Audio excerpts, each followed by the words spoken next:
Então, gente, vamos unir os nossos pensamentos em prece,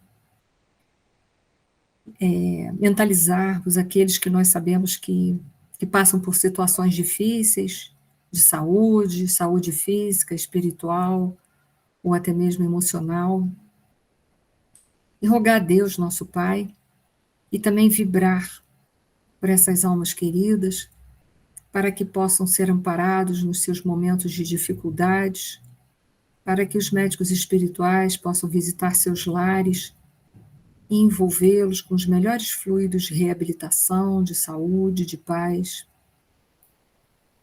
Rogamos e vibramos também, Senhor, por todo esse planeta Terra, principalmente nos países onde estão ocorrendo as guerras, essa guerra que é fruto do orgulho e do egoísmo humano, que essa nossa prece, nossa vibração, junto, Senhor, com teu amor, possa envolver esses corações, para que esses dirigentes desses países possam ter mais piedade da nação e diminuir um pouco da sua ganância, da sua sede pelo poder. Rogamos por todos os nossos irmãos nos umbrais, no Vale dos Suicidas, por todos aqueles, Senhor, que um dia cometeram um aborto, por aqueles que foram abortados. Rogamos por todos nós, Senhor, porque somos todos necessitados da tua misericórdia, do teu amor. Estamos aqui num planeta no mesmo nível de evolução. Gratidão por tudo que nós temos recebido hoje e sempre, e que a tua paz e teu amor continuem conosco hoje e sempre. Muito obrigada. Gente, boa noite a todos.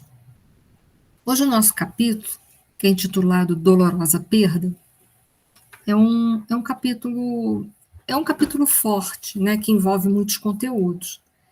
Em primeira mão, eu já deixei lá, desde a semana passada, um livro que vai falar sobre o aborto. De forma alguma, a doutrina dos espíritos, ela tem por finalidade promover culpa, remorso nas pessoas. Não. A doutrina espírita fala da lei de Deus e mostra que para todos os erros que nós cometemos tem sempre um remédio, para todos os males, todos. Deus é Pai de amor e de misericórdia. E nós somos seus filhos numa condição em que todos nós necessitamos da misericórdia de Deus e uns dos outros, porque nós cometemos erros dos mais variados todos os dias. Então, aqui, o capítulo dessa noite não tem por finalidade julgar quem quer que seja. A gente não tem esse direito de julgamento. Só quem pode julgar a gente é Deus. Então, isso tem que ficar bem claro na nossa cabeça. Eu deixei o livro lá, porque a gente nunca sabe se quem está na aula já fez um aborto, a gente não sabe se conhece alguém da família que fez. Então, um livro para levar consolo, levar explicações, consolo e esperança, porque para todos os males da terra tem remédio, tem remédio. Então, ninguém deve se sentir condenado a ponto de achar que o que fez não merece perdão, não tem jeito. Isso não existe nas leis de Deus. Não existe. Então, é de suma importância essas primeiras colocações para que ninguém saia daqui pior do que entrou. E isso é de suma importância. A doutrina dos espíritos é uma doutrina de esclarecimento e de consolo. E todos nós estamos no mesmo nível. Não existe erro mais execrável e menos execrável. Todos os erros são necessários de serem corrigidos, ok? E não estamos aqui para julgar a ninguém, porque nós não temos autoridade para isso, tá?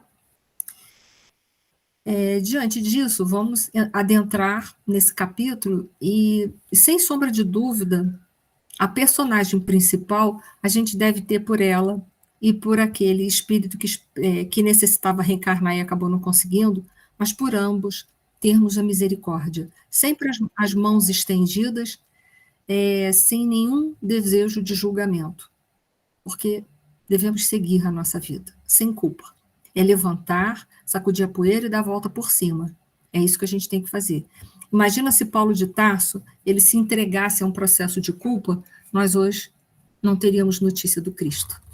Então, é isso que a gente precisa pensar. Imagina se Maria de Magdala, com todos os erros que ela cometeu, quando ela conheceu Jesus, se ela ficasse se vitimizando, se culpando, ela não teria feito todo o trabalho honrado que ela fez durante todo o seu processo de existência até o fim da sua vida, naquela encarnação em que ela conheceu Jesus, porque a história dela é muito bonita, que depois ela vai trabalhar no Vale dos Leprosos, e tem leiam o livro Boa Nova, que fala sobre Maria de Magdala, a história dela é linda, é uma história de renúncia, ela foi uma verdadeira discípula de Jesus.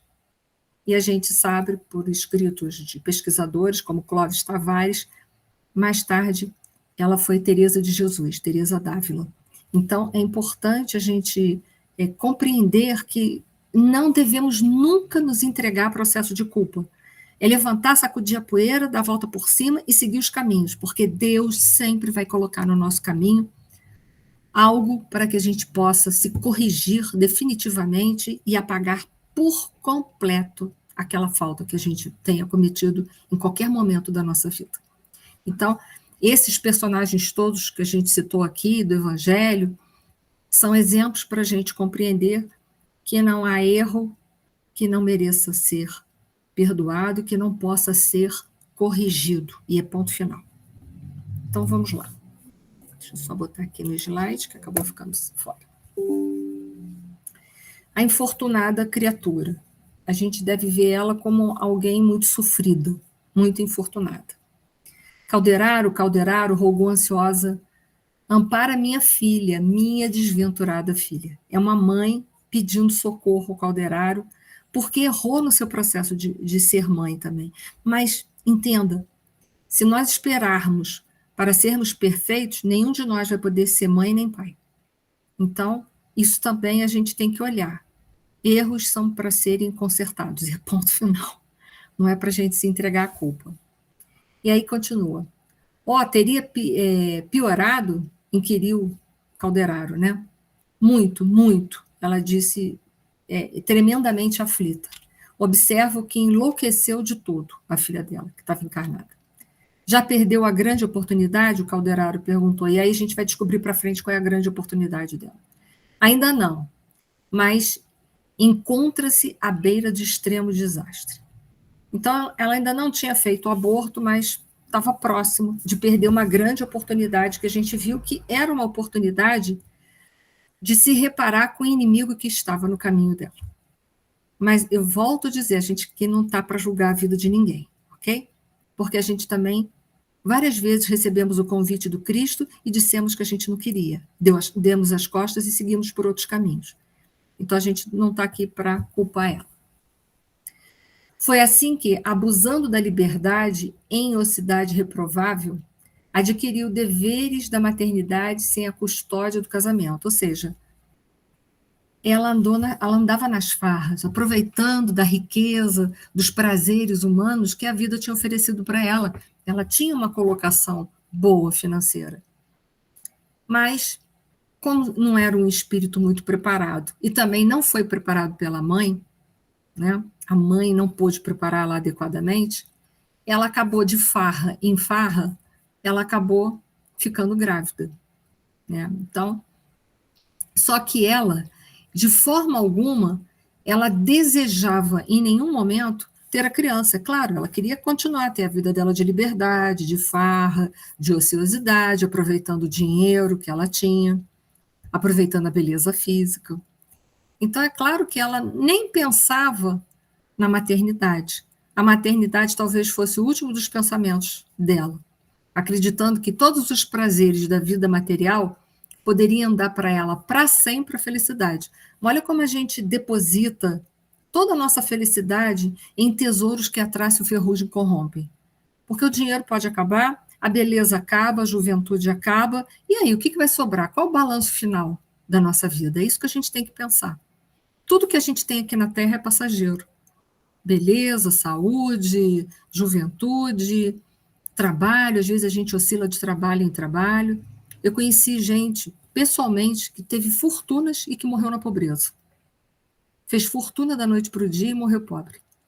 Conheci gente que veio da pobreza extrema e fez fortuna. Então, a vida é assim, né? É cheia de reveses, né? A vida tem altos e baixos, a gente não sabe. O triste é quando a gente deposita todas as expectativas da nossa vida, toda a nossa busca de felicidade em algo que está para fora, para fora, para fora, para fora.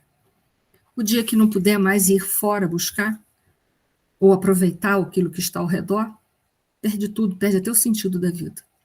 Que nós possamos ter maturidade para procurar o sentido da vida dentro da gente, a felicidade aqui dentro, para que se um dia a gente ao redor tiver tudo ruim, a gente possa estar bem, apesar de que tudo ao redor possa estar muito mal. Então, ela viveu nessa ilusão, mas muitos, igual a ela, vivem até hoje na ilusão. E às vezes a gente sai de uma ilusão e cai numa outra, sai numa ilusão e cai numa outra, e é assim que a gente faz. Por isso que a gente não tem condições para julgar, mas a gente tem condições para discernir e aprender com os erros das pessoas, para que a gente também não copie esses erros de uma outra forma, não erre de formas semelhantes. E aí a gente vai lembrar uma passagem de Jesus, que foi narrada em Mateus 5, 25 e 26, que ele fala: reconciliai-vos o mais depressa possível com o vosso adversário, enquanto estáis com ele a caminho, para que ele não vos entregueis ao juiz, o juiz não vos entregueis ao ministro da justiça, e não sejais metidos na prisão. Digo-vos em verdade que daí não saireis enquanto não houverdes pago o último cetil. Todo tribunal, todo juiz, enfim, todos os que compõem um tribunal, né, uma ação, né, jurídica, numa situação de juiz, num tribunal, todos os que lá estão exatamente dentro de nós, na nossa consciência.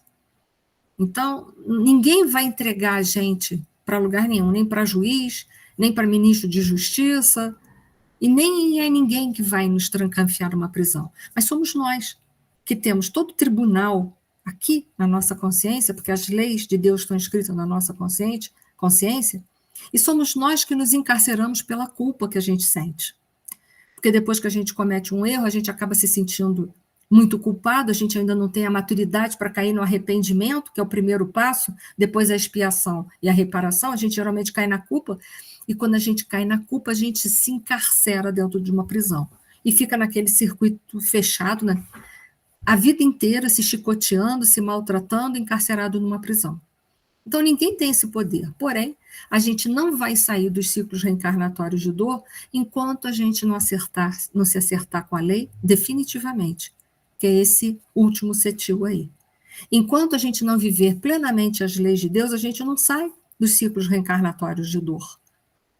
Jesus saiu dos ciclos reencarnatórios de dor porque ele passou a viver as leis de Deus, a tal ponto que ele disse: eu e o Pai somos um.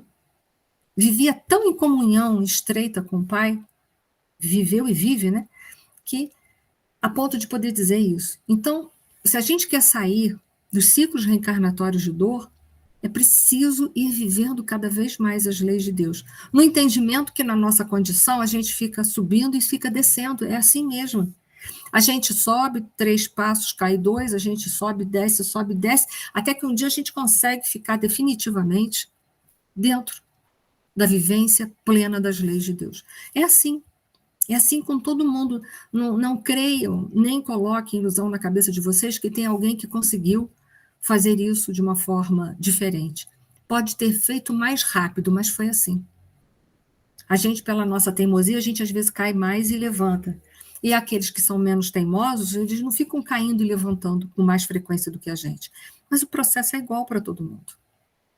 Então, que a gente tenha essa lucidez, né? E essa irmã, que é a Cecília, né? Ela parece que ela fecha os olhos dela para isso, como a gente fechou para outras coisas. E aí ela achou que ela podia passar a perna nas leis de Deus, que por ninguém saber, não estava tudo certo. Até hoje a gente acha que por ninguém saber é menos errado, ou talvez não seja errado. Como assim? Se a gente carrega o tribunal aqui dentro. Pode ser que ninguém nunca venha saber, a gente morre sem que ninguém saiba de um grande erro que a gente cometeu. Pode ser. Mas aqui dentro, ó, na nossa consciência, a gente sabe todos os dias. Então, não adianta a gente escamotear. Não adianta. É encarar. tá certo, tá errado, e ponto. E é seguir. Então, a gente traz muito essa teimosia ainda dentro da gente, de achar que a gente pode burlar as leis de Deus. Basta ninguém ter visto. Mas Deus é onipresente. E aí ele está vendo. É o primeiro a ver. Já sabia de antemão antes da gente fazer. Os laços entre mãe e filho, presuntivo, são de amargura e de ódio. A gente pode criar laços com as pessoas de amor e de ódio. Todos dois criam um vínculo. Todos. Só que um é um vínculo de amor é positivo. E o vínculo de ódio é negativo, que tem que um dia se transformar em amor. Porque, como João disse, se Deus é amor, ué, então não tem outro jeito. Aquela pessoa que eu não gosto, eu vou ter que aprender um dia a amar aquela pessoa. E amor é aprendizado. Quando Allan Kardec falou que fora da caridade não havia salvação, é porque a caridade é o amor em ação. A caridade é o amor em ação. Eu não tenho como ter por um inimigo o sentimento de amor, mas eu posso ter por ele um sentimento de caridade. O que é isso? É respeitar os direitos dele, é não vibrar mal para ele. Eu não tenho sentimentos, mas se eu já começo a respeitá-lo, é o primeiro passo para um dia desenvolver o sentimento do amor. É claro que a gente não pode dizer para o inimigo assim, I love you. Isso é falso. Isso é falso. Né? Uma pessoa que espizinhou a vida da gente, que prejudicou tenebrosamente a nossa vida, que às vezes faz questão de ver a gente sofrer todos os dias. Não dá para dizer I love you. Não dá. É falso falar isso. Mas dá para eu respeitar essa pessoa, e isso é caridade, é o amor em ação. Então a gente não pode confundir o amor ao inimigo que Jesus disse, não era o amor sentimento, mas era o amor em ação. Era atitude. O verbo amar significa ação. E a ação do verbo amar significa caridade. Então, a caridade é ter o respeito por aquela pessoa. E às vezes é tudo que a gente consegue numa vida. Para depois de muitas vidas, um dia a gente poder olhar nos olhos e falar: eu te amo. E de verdade, não ser de mentirinha isso não. Mas amor é processo. Então, assim, a gente tem que entender que a gente cria laço dos dois lados. É difícil a gente gostar de alguém que não tem, a gente não tem a menor afinidade, que às vezes pisinha a vida da gente? Claro que é. Se fosse fácil, a gente não estava aqui. A gente já tinha superado as reencarnações, já tinha todo mundo indo embora. É muito difícil. Mas a gente tem que começar um dia, não tem? Um dia tem que começar. Então, os laços entre mãe e filho, presuntivo, são de amargura e de ódio, consubstanciando energias desequilibrantes. Tais vínculos traduzem ocorrências em que o espírito feminino há que reconhecer-se ao santuário da renúncia e da esperança, se pretende a vitória. Então, ela tinha como ser vitoriosa, Deus estava dando oportunidade para ela. Seja a mãe dele. Como mãe, um dia você vai poder acariciar ele, e um dia ele também vai te acariciar como filho. E aí o esquecimento do passado facilita a proximidade entre ambos. Ia facilitar isso de alguma forma. Mas ela é inexperiente, ela é imatura. E natural, a gente é inexperiente e imatura em outras coisas. Ela foi nisso. E aí ela não aceitou. E aí a gente vai para um assunto delicado, que é o assunto do aborto. Constitui crime a provocação do aborto em qualquer período de gestação? Em qualquer. Há crime sempre que transgredis as leis de Deus.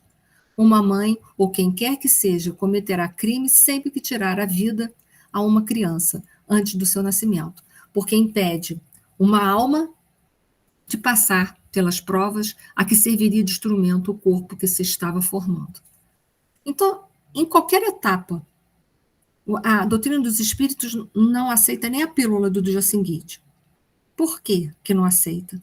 Porque a gente sabe que o espírito se liga a partir do momento da concepção. E quem garante que até o dia seguinte já não houve a ligação? A gente não tem como garantir isso. E aí, se eu tomo a pílula do dia seguinte, é um aborto. Então, é nesse sentido que a doutrina dos espíritos esclarece para não fazer. Não fazer. Né? Aí a outra pergunta é em que momento a alma se une ao corpo? A união começa na concepção, mas só se completa por ocasião do nascimento. Então, em nenhum desses momentos é permitido um ato desse, não deve ser feito. O melhor é não fazer. Ok? Exceções. Qual é a exceção? No caso em que o nascimento da criança puser em perigo a vida da mãe, haverá crime em sacrificar-se a primeira para salvar a segunda? Preferível se sacrifique o ser que ainda não existe a sacrificar-se o que já existe. Então, em casos em que a mulher corre risco de vida, se ela levar a gestação para frente, ela vai morrer. Nesse caso, a doutrina dos espíritos diz: é melhor que se interrompa aquilo que não começou ainda. E dê seguimento à vida da mãe, que já está em andamento. Né? Então, essa é a única exceção. É a única dentro da doutrina. Mas lembre-se, para todo erro que nós cometemos e que viermos a cometer, Deus tem sempre uma solução. Deus é Pai de amor e de misericórdia. É onipresente, onisciente e onipotente. Tudo pode e tudo sabe. Então, para Deus, não existe impossibilidades, jamais, de reparação. Estirada no leito, jovem mulher debatia-se em convulsões atrozes. Ao seu lado achava-se a entidade materna, na esfera invisível aos olhos carnais, e uma enfermeira terrestre, dessas que, à força de presenciar catástrofes biológicas e dramas morais, se tornam menos sensíveis à dor alheias. São esses profissionais que enrijecem o coração, né, tornam o coração um iceberg, e que cooperam em situações infelizes. É lamentável isso também. Responderá essa profissional? Responderá. Responderá essa profissional. Né? Porque os profissionais de saúde são para lutarem e promover a saúde, não a desgraça. Então, os erros que todos nós da área de saúde cometermos, nós teremos que responder um dia perante Deus também, como em qualquer profissão. Aos que forem entregues em outras profissões, na área da educação, na área da justiça, ao cometerem erros também terão que responder. Pode falar, Rosane. Olha só, eu tenho uma dúvida em relação a isso. Quando Sim. a mãe há risco para a mãe. Por quê? Assim, eu tive um caso com a minha mãe. A minha mãe ela teve 6 filhos. Quando ela engravidou do quarto, o médico falou com ela: olha, você não pode, você não vai conseguir. Ela tinha muitas varizes, né? Você não pode ter esse filho, você vai ter que tirar, não sei o quê. Ela chegou e tem na porta de uma clínica lá, não lembro se lá naquela época, para tirar. E aí deu um negócio nela, falou, não vou tirar. Aí meu pai, desesperado, porque nós éramos pequenos. E meu pai falou, não, você tem que tirar, você tem que tirar. Falou, não, não vou tirar, não vou tirar. E se eu tiver que morrer, vou pedir a Deus para não morrer, mas não vou tirar. Ela não tirou, nasceu meu irmão. Passado 3 anos, ela engravidou de novo. Entendeu? E o médico, e meu pai desesperado, tu vai morrer, tu vai morrer, tu vai me deixar com essas crianças pequenas. Eu falei, ela não vou morrer. Engravidei de novo porque tem que vir. E aí nasceu minha irmã, graças a Deus, né? Ninguém morreu. E aí eu fico pensando, qual é a programação disso? Qual a certeza de que vai morrer, de que há realmente esse risco? Porque às vezes, né, Deus é que sabe, né? Eu não sei, gente, eu fico nessa dúvida, sabe? Se realmente Tem situações, Rosane, dentro da gestação, como eclâmpsia, por exemplo. Ali é uma situação que, se o médico não intervir em alguns momentos, né, mulheres que têm pressão alta, né, que fazem quadros severos, ela vai morrer mesmo. Talvez o caso da sua mãe era um caso particular e talvez, não sei te dizer, talvez o diagnóstico não foi muito correto, não foi tão preciso, não sei, mas existem situações dentro dessa área que realmente, se não tirar o bebê, a mulher morre, literalmente, ela morre, tá? Então, isso só o médico, né, que vai poder dar realmente um diagnóstico e mostrar a gravidade para a família, de que realmente a mulher, se ela não tirar, ela vai vir a óbito. Né? Existem várias situações, né? Umas que a gente chama de hiperemese gravídica também, que a mulher vomita, vomita, vomita, vomita infinitamente. Às vezes chega um ponto tal de que fica debilitada se não interromper a gestação, em casos muito severos, né? A mãe vai morrer e a criança também. Então, isso cabe a um profissional sério dar um diagnóstico sério. Talvez o diagnóstico da sua mãe era um diagnóstico, não foi um diagnóstico muito preciso, entende? Ou era uma gravidez de alto risco, porque a gente tem que entender que hoje tem ginecologista e obstetras que só fazem gravidezes de risco. Então, só aquelas gravidez que corre risco durante toda a gestação, mas eles vão permeando, eles sabem até onde eles podem ir e onde eles não devem ir, porque senão a mãe morre mesmo. Então, hoje, a medicina está mais avançada ainda do que algumas décadas atrás. Então, assim, isso vai caber ao médico realmente dar. Parece que no caso da sua mãe não foi tão preciso, né? Que ela ainda teve mais duas e se safou das duas, né? Foi isso mesmo, exatamente. Né? Mas há situações que realmente, se não tirar, a mãe vem a óbito e a criança também. Tá? Entendi. Tá bom, pode falar, Marci. Marci ou Eduardo? Foi Marci primeiro. Marci. Pode falar. Assim, no caso de uma gravidez tubária, né? Sim, também. Também. Se não tirar, a mãe morre com a criança junto, né? Morre os dois. Morre os dois. Então, assim, são casos que realmente, tem casos que não tem dúvida nenhuma. Tem casos que pode, assim, ser uma gravidez de risco, mas não significa que vá morrer, mas precisa de um acompanhamento de um ginecologista muito experiente para dizer se deve ir levando aquela gravidez para frente ou não. Hoje, como eu disse, a especialidade evoluiu muito, tá? E se no caso a mãe resolver, não, eu não quero tirar, mesmo com esse risco. Na gravidez tubária, ela morre, tá? Na gravidez tubária, ela morre. Na gravidez tubária, ela vai morrer de hemorragia, junto à criança. Entendi. Tem casos que, assim, são patentes, não tem meio termo, não. Tem casos até que a gente vai dizer assim, é uma gravidez de risco, precisa ser acompanhada. E tem casos que você vai falar, ou tira agora ou morre amanhã, você e a criança. São sérios mesmo, severos, de verdade. Tá bom. Pode falar, Eduardo. Oi, Edi. No caso que essa nossa colega aí relatou da mãe dela, não seria, como você disse, o médico não deu um diagnóstico que não era muito preciso e a espiritualidade interviu, né, para intuir ela a não fazer. Não teria sido, poderia ter sido isso? Poderia ter sido que era uma gravidez de risco, mas que poderia ser contornável, entendeu? Como tem muitas gravidez de risco. Por exemplo, uma mulher depois dos 40 anos, a gente sabe que é gravidez de risco. Então, hoje tem médicos especializados. Cláudia Raia, depois de 50, teve filhos, né? Teve um filho agora. É uma gravidez de alto risco? Precisa ser acompanhada de perto o tempo todo. E se for dando certo até o final, beleza. Senão, ou vai nascer antes, ou vai ter que ser abortado. Talvez no tempo da mãe da Rosânia, não sei quantas décadas atrás, talvez não existiam dentro da medicina uma ciência tão aferidora, tão próxima da realidade assim, a ponto de poder verificar se era uma gravidez de risco que precisava ser acompanhado ou uma gravidez que levaria à morte iminente se não fosse interrompida. Como é no caso de uma gravidez tubária, leva à morte iminente. Precisa ser mesmo, a mãe tem que ser levada para o centro cirúrgico e ser retirado. Não tem como ficar, vamos ter fé na espiritualidade, não, porque ela vai morrer. Não é uma questão de fé, não. É uma questão de que ela vai morrer mesmo. A gravidez está fora. Né? Uma gravidez fora do local.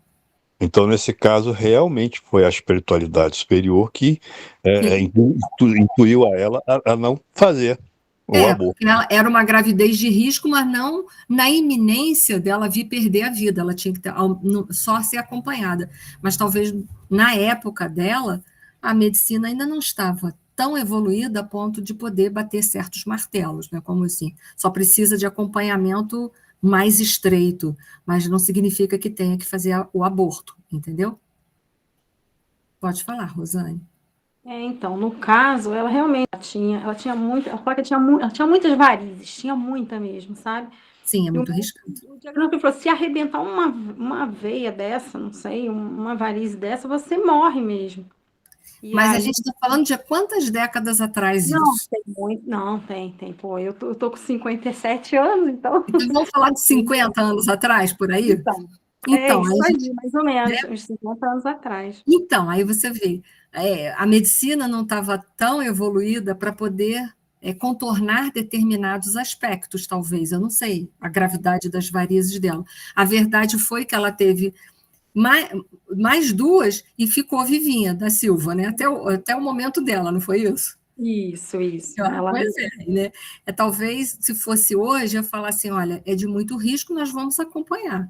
Mas qualquer coisa, a gente já está com uma equipe aqui preparada, a gente vai ver o que vai fazer. Não sei, eu não sou médica, mas eu quero dizer assim, ou ela teve muito amparo da espiritualidade, né? Ou era apenas uma gravidez de alto risco que precisava de um acompanhamento severo, mas não a ponto de fazer um aborto, entendeu? Mas um acompanhamento severo. Isso é entendi. o que eu entendo, tá, gente? Eu não sou médica. É, Marci, hein? Pode falar, Rosane. não, então, acho que no caso dela, deve ter sido sim, ela era muito religiosa, né? Não, Aí juntou tudo, né? é. O Então, bom é que ainda acredito vieram mais dois, né? Isso é que foi bom. Ela deu a oportunidade para mais dois. mais dois. Falou, então, obrigada. Nada, que isso. Oi, Marci. Você quer falar ou ficou com a mão Ah, levantada? não, esqueci a mãozinha. Não, tá tranquilo. Então, é o que eu disse para vocês.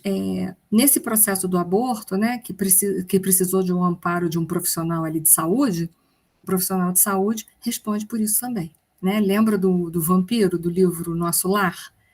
Que eles não deixaram entrar no nosso lar? Era uma mulher uma profissional da área de saúde, né, que fez diversos abortos, né? E ela tinha toda ali uma marca no perispírito e provavelmente alguns obsessores ligados a ela. Quadro fisiológico. A paisagem orgânica era das mais comoventes. A compaixão fraterna dispensar-nos-á da triste narrativa referente ao embrião prestes a ser expulso. Circunscrito à tese de medicação, circunscrito à tese de medicação à mente alucinadas, cabendo-nos apenas dizer que a situação da jovem era impressionante e deplorável. Então, aquele espírito já estava ali se debatendo no útero materno, porque ela não queria, ela estava rejeitando ele no maior nível possível, né? Então, era uma rejeição muito grande, uma carga de ódio muito grande, muito pesada. Então, bastante complexo, né? E aí a gente vai fazer a correlação, porque esse livro, daqui para frente, todos os casos têm uma correlação com o cérebro triuno. E aí o Calderaro começa. Nos lobos frontais, a sombra era completa. Claro, gente, nos lobos frontais ela estava tendo alguma ligação buscando se espiritualizar, buscando força nas esferas superiores. Não queria nem saber de lei de Deus, de coisa nenhuma. Ela queria expulsar aquela criança lá do ventre dela e acabou, vamos acabar com essa situação. Então, a sombra era completa. Então, de momento nenhum, ela subiu para o terceiro andar, em momento nenhum. No córtex, que é a região intermediária, né, córtex encefálico, a perturbação era manifesta. E nos gânglios basais, tá, que também fazem parte do segundo andar, tá, que é esse aqui, porque o primeiro andar é esse, que eu estou passando o cursor do mouse. Aqui, os gânglios basais é o segundo andar, a gente vai ver. Somente nos gânglios basais havia suprema concentração de energia mental, fazendo-me perceber que a infeliz criatura se recolhera no campo mais baixo do ser, dominada pelos impulsos desintegradores dos próprios sentimentos, transviados e incultos. Eu vou explicar, tá? Dos gânglios basais, onde se aglomeravam as mais fortes irradiações da mente alucinada, desciam estiletes escuros que assaltavam as trompas e os ovários, penetrando a câmara vital, quais tenuíssimos venábulos, que a gente botou ali, ó, um instrumento, né, para exercer controle, né, venábulos de treva incidindo sobre a organização embrionária. Então, ela estava no aqui e agora, com toda a força que ela tinha dentro dela, com toda a força da vontade dela, totalmente influenciada pelos instintos, que é o primeiro andar. Ela estava usando, no momento atual, todas as forças que existia dentro dela, toda a força de vontade, todo o esforço para fazer o quê? Para expulsá-lo. Então, ela estava totalmente atrelada ao primeiro andar pelos impulsos, né, instintivos e agressivos, e ela estava mandando toda essa energia, né, para o aqui e agora, com toda a sua força de vontade, para expulsá-lo. Olha como ela estava agindo. E em momento nenhum, claro, ela subiu por terceiro andar para pedir socorro. Então, ela agia sobre o comando imperioso do primeiro andar, mas utilizava todas as forças do segundo andar, que representam o esforço e a vontade, ela usava de forma para que aquele esforço, aquela força de vontade dela, pudesse expulsar aquele feto do corpo dela. Mas ela estava totalmente dominada, como o Calderaro colocou, ó, dominada pelo campo mais baixo do ser, que a gente sabe que é o primeiro andar. Mas ela usava todas as forças do segundo andar, aliadas ao primeiro, que a base era do primeiro, para fazer com que toda a sua força de vontade se incidisse em expulsar aquele feto do organismo dela. Né? Com certeza, mais tarde, será uma mãe que desejará muito ter um filho, mas vai ter dificuldades. Né? Vai ter que empregar toda essa força de vontade agora para ter. Né? Então, é a vida que a gente, muitas vezes, não compreende. Só vim trazer os andares para a gente lembrar. Ela estava totalmente envolvida por os instintos, que é o primeiro andar, mas usando todo o seu esforço e a sua vontade a comando desse primeiro andar, para quê? Para expulsar o feto. E aí eu só quis relembrar uma parte do Evangelho para a gente compreender, onde o Espírito Lázaro, quando fala sobre a lei de amor, no Evangelho, capítulo 9, item 8, ele fala, em sua origem, ou no início, o homem só tem instintos, que é o primeiro andar. Quanto mais avançado e corrompido, sensações, o segundo andar. Sensações. Quanto mais instruído e depurado, tem os sentimentos. E o ponto delicado do sentimento é o amor. Então, nós sabemos que o segundo andar é essa casa aqui, que vai ser sublimada pelo terceiro. Ela estava totalmente sendo coordenada por um ato instintivo de agressividade e violência, em busca de todas as sensações do prazer físico. Ela estava usando toda a sua força de vontade do segundo andar para quê? Para enviar os fluidos mais deletérios possíveis para o útero e expulsar aquele feto. Mas ela estava totalmente comandada pelo primeiro andar, pelos instintos. Foi para todo mundo? Ela apenas usou do aqui e agora a força de vontade para poder expulsá-lo. Mas ela estava totalmente dominada pelo primeiro andar. Foi? Mas é a lei de causa e efeito nos visitando. Se a gente não rompe com o ciclo do mal continua permeando a nossa vida. Não adianta fugir à lei. Né? Só fiz um resumo, tá? Depois só para vocês poderem relembrar a casa mental, né? E, se estacionarmos no primeiro andar, entraremos no labirinto de causa e efeitos, é o que ela já está entrando. Aqui, ele repete padrões que não elevam, que não edificam. Aqui, ele não muda as causas e, por conseguinte, não muda os efeitos. É o andar dos impulsos automáticos, dos atos instintivos. Ela estava se modificando? Não. Novamente, estava se negando a amar, a perdoar.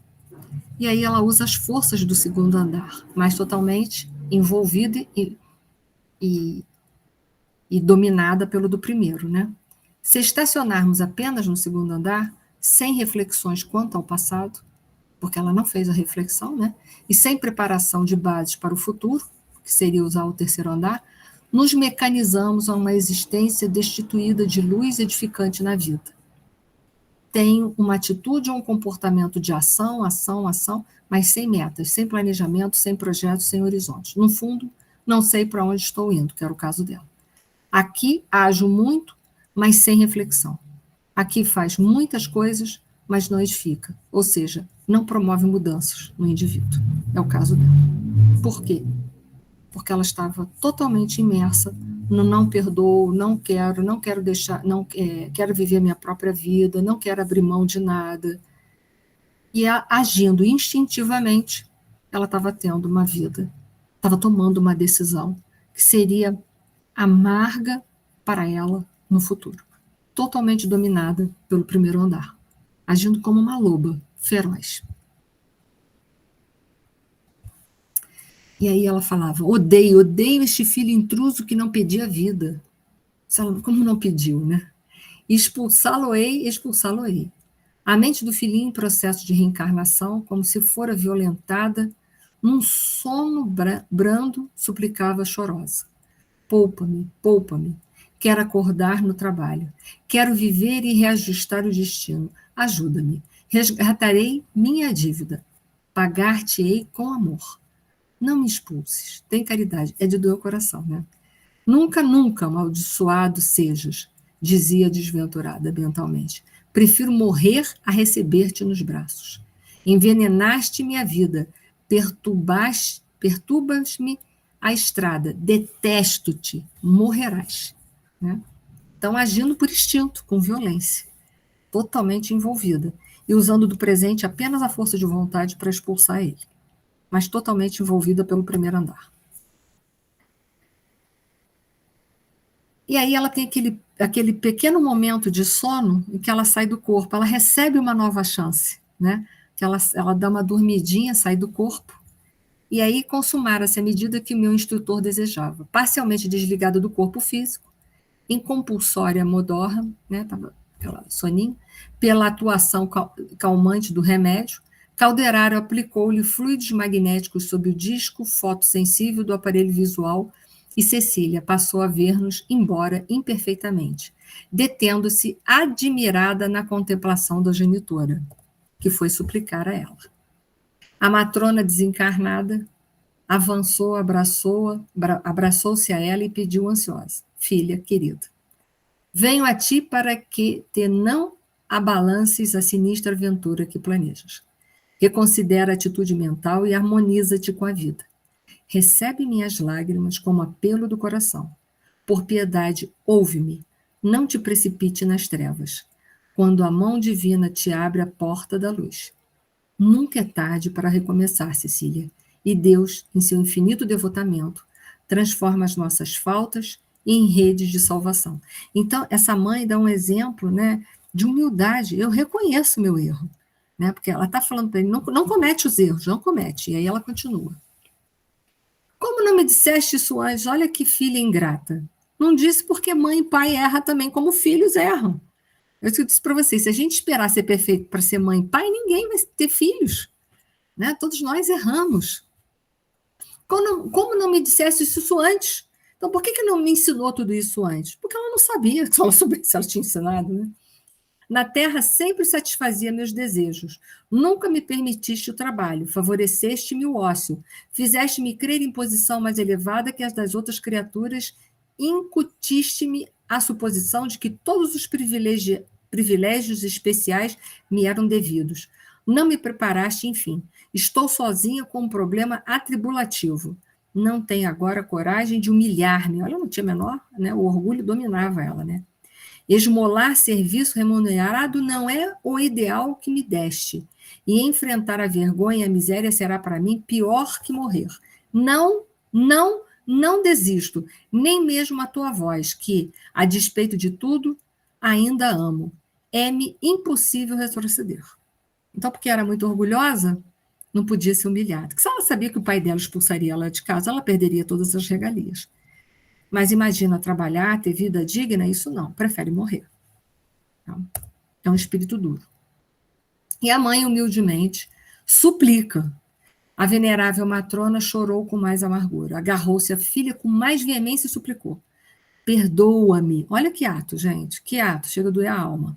Perdoa-me pelo mal que te fiz, querendo-te em demasia. Ó filha querida, nem sempre o amor humano avança vigilante. Ou seja, ela está confessando que ela não sabia, né? Ela cometeu um erro, sim, ela estava falando, eu cometi sim, mas eu não sabia. Por vezes, a cegueira nos compele a erros clamorosos, que só o golpe da morte, em geral, expunge. Não consideras, porém, a minha dor? Reconheço minha participação indireta em teu presente infortúnio, mas entendo, agora, a extensão e a delicadeza dos deveres maternos. Não desejo que venhas colher espinhos no mesmo lugar onde sofro os resultados amargos de minha imprevidência. Porque eu ajo errado por excesso de ternura, não te desvies por acúmulo de ódio e de inconformação. Então, assim, se a filha já viu que a mãe errou, ela já foi clareada, não já? Qual era a dela agora? Agora que ela já foi clareada, muito será cobrado a quem muito foi dado. Vai, volta e corrige. Né? Porque é fácil culpar os pais dos erros, o difícil é assumir dali para frente. É mais fácil a gente culpar as pessoas do que pegar a parte que nos cabe e fazer a correção. Que ali era pegar a parte que cabia a ela e fazer a correção. Porque o erro da mãe não justifica ela errar. Jamais, jamais. Até porque agora ela acabou de ser esclarecida. Menos ainda. Bem-aventurados os que chegam à morte crivados de cicatrizes que denunciam a dura batalha.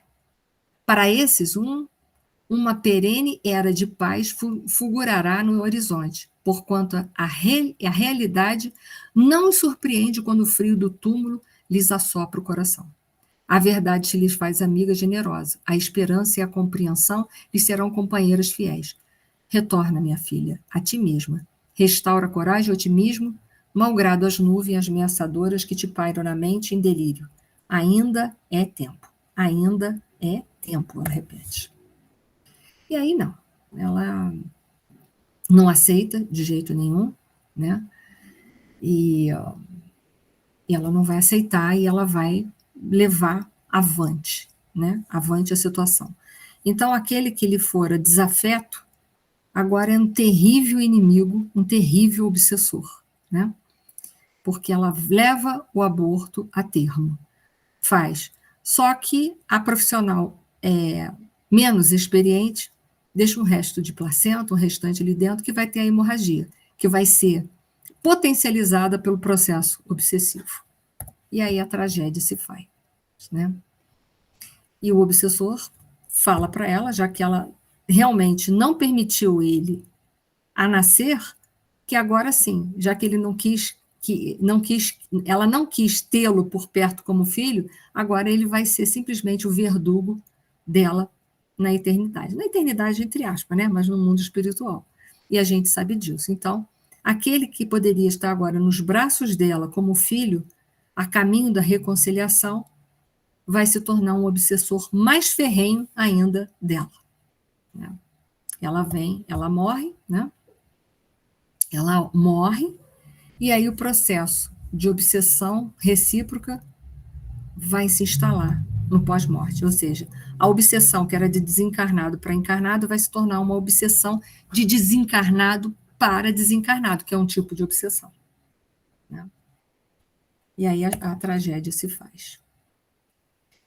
Bom, como eu disse para vocês, a gente não está aqui para julgar quem cometeu o aborto e etc e tal. Mas a gente está aqui para esclarecer que é uma infração, mas que tem correção. Tem como começar na própria vida essa correção. Então, aqueles que estão ainda aqui presentes podem, de muitas formas, repararem um erro. Quantos erros a gente cometeu porque a gente não tinha certeza ou porque não sabia? O aborto pode ter sido um deles, né? Ante a queda moral, dizem esse livro que eu postei para vocês no grupo, que eu botei em PDF, né, que é o que dizem os espíritos sobre o aborto, que foi organizado por Juvanir Borges de Souza. Ante a queda moral pela prática do aborto, não se busca condenar ninguém. O que se pretende é evitar a execução de um grave erro, de consequências nefastas, tanto individual como socialmente, como também sua legalização. Como asseverou Jesus, eu também não te condeno, vai e não tornes a pecar. Então, assim, ninguém pode ser o juiz de ninguém. Ninguém. Ninguém, jamais. A gente não está aqui nessa condição. A proposta de recuperação e reajuste que o Espiritismo oferece é de abandonar o culto ao remorso imobilizador, porque a culpa ou o remorso, ele deixa a gente paralisado. Diante de uma paralisia, a gente se torna o verdugo de nós mesmos e a gente não vai sair desse ciclo de autoflagelo. Então, a proposta é sair do autoflagelo, erguer a cabeça e buscar uma solução para se reparar, e existe essa solução. Então, ele fala assim, vou reler. A proposta de recuperação e reajuste que o Espiritismo oferece é de abandonar o culto ao remorso imobilizador, a culpa autodestrutiva e a ilusória busca do amparo na legislação humana, procurando a reparação mediante reelaboração do conteúdo traumático e novo direcionamento na ação comportamental, o que promoverá a liberação da consciência através do trabalho no bem, da prática da caridade, da dedicação ao próximo, necessitados, capaz de edificar a vida em todas as suas dimensões. Então, a mulher que cometeu o aborto, ela pode se recuperar de muitas formas. Ela pode cuidar de crianças em orfanatos, ela pode ajudar crianças no processo de evangelização dentro de uma casa espírita, ela pode ajudar pais que têm dificuldade de dar educação e cuidar dos seus filhos. Ela pode se oferecer até para alguém da família. Às vezes a gente tem alguém na família que está passando momentos difíceis, está com dificuldade até para criar os filhos. Há muitas formas dela poder se recuperar desse erro. Então, assim, ninguém está condenado ao fogo eterno porque cometeu aborto. Tem muitas formas já de se reparar nessa vida. Pode adotar uma criança, enfim. Há mil maneiras da gente ajudar. Quando a gente quer, Deus vai colocando no caminho coisas para a gente fazer e se reabilitar. O importante é não cair na culpa, não ficar mergulhado dentro dela, achar que não tem mais solução, é não cair nesse processo de culpa e buscar, através da oração, a Deus, com sinceridade, que Ele mostre para aquela pessoa que cometeu uma solução. E a solução ou o caminho de reparação para cada um é diferente. Como eu citei aqui alguns exemplos. Pode trabalhar em evangelização, pode adotar uma criança, pode ajudar num orfanato.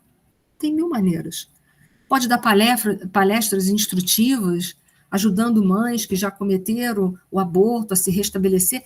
Há tantas formas da gente se recuperar diante de erros que a gente já cometeu. No Livro dos Espíritos, pergunta 1000, já desde esta vida podemos ir resgatando as nossas faltas? Não importa se foi aborto, se foi outra coisa, né? Sim, reparando-as, mas não creais que as resgateis mediante algumas privações pueris, coisa à toa, né?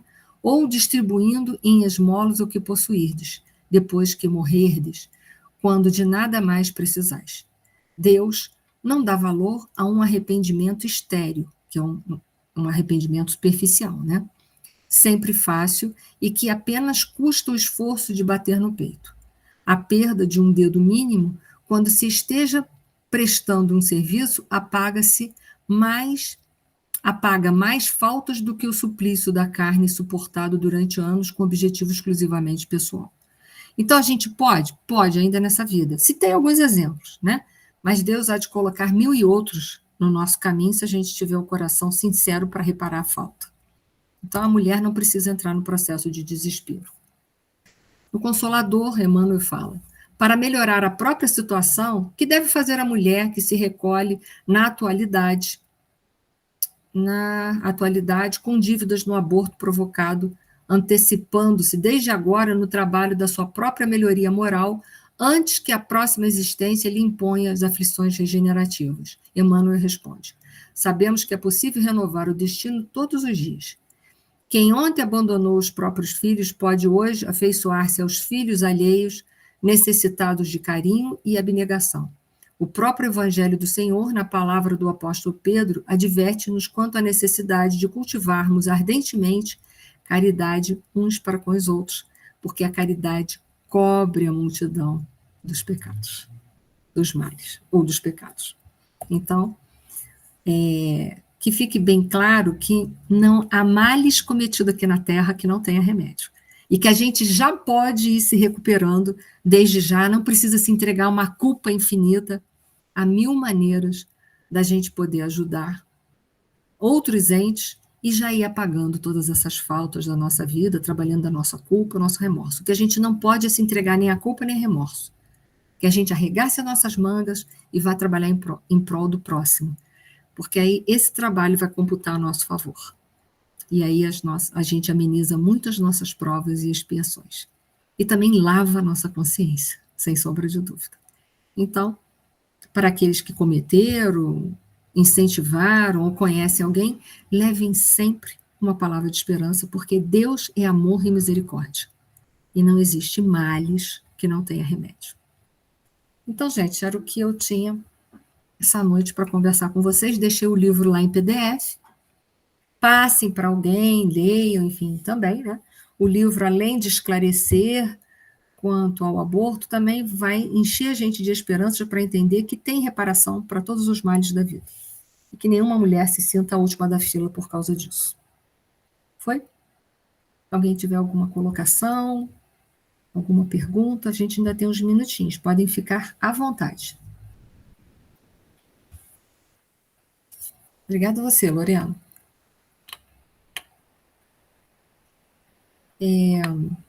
Então, eu vou pedir a Leida que, por gentileza, faça a nossa prece de encerramento, sempre lembrando pelas mães que um dia, inadvertidamente, né, cometeram o aborto, né, e também lembrando daqueles que já foram abortados.